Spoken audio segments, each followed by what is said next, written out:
नैनीताल वालों हो जाओ सावधान, आ गया आदमखोर गुलदार। सीढ़ियों पर घूमता है वो गुलदार, जब कैमरा देखा तो छिपने लगा। ऐसा गुलदार जो किसी को भी खा सकता है, बार बार आबादी में आ जाता है। उत्तराखंड का ऐसा कोई शहर नहीं बचा होगा जहां गुलदार और बाघ की दहशत ना दिखी हो।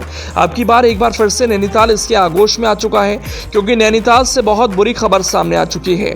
नैनीताल में एक ऐसा गुलदार दिखा है जो शिकार के लिए बार बार आबादी की ओर निकल रहा है, जिसे पकड़ने के लिए कोशिशें तो की जा रही हैं, लेकिन अभी भी वो गुलदार पकड़ से दूर है।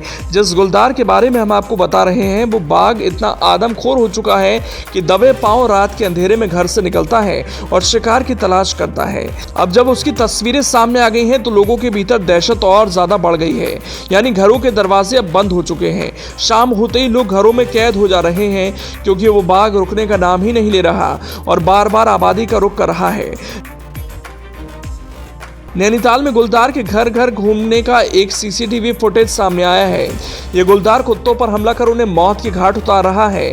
लोगों ने गुलदार को पकड़ने की मांग की। नैनीताल के मल्लीताल स्थित धूप कोठी क्षेत्र के एक घर में गुलदार की चहलकदमी का वीडियो कैद हुआ। यहाँ गुलदार बेखौफ होकर पहले लेंटर में मंडराता है और फिर सीढ़ियों के रास्ते घर से होते हुए आगे निकलता दिख रहा है।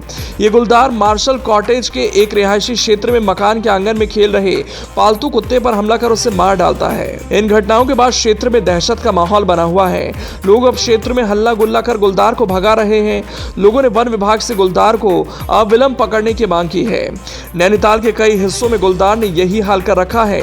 विभाग शाम को अंधेरा होते ही पटाखे फोड़कर गुलदार को जंगल की तरफ खदेड़ रहा है।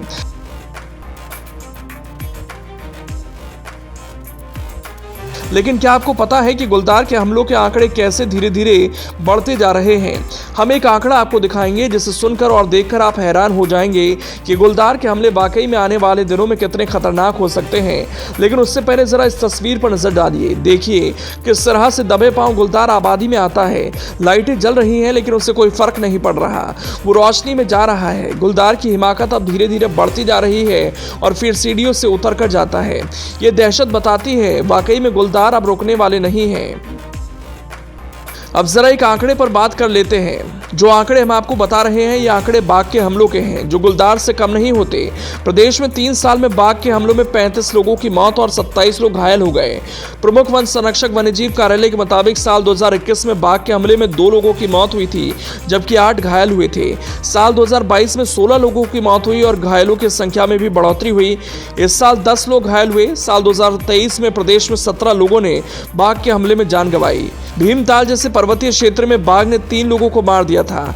घायल होने वालों की संख्या 9 थी। कुमाऊं में इस महीने में मानव वन्यजीव संघर्ष की कई घटनाओं में 3 लोगों की मौत हो चुकी है।